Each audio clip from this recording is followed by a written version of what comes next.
Bom, pessoal, estou aqui para apresentar para vocês um instrumento feito por mim recentemente, que é um apito com o som de trem antigo, que foi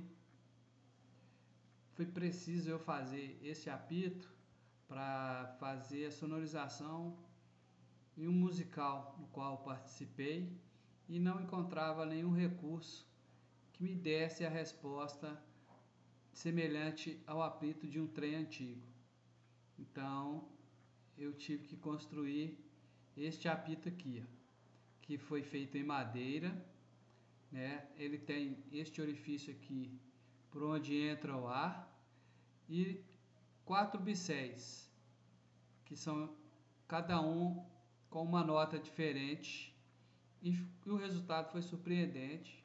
Foi um resultado muito bacana. Adorei o resultado, que agora eu vou mostrar para vocês. Serve para ser utilizado em musicais, em efeitos sonoros, para contação de história, entre outros usos.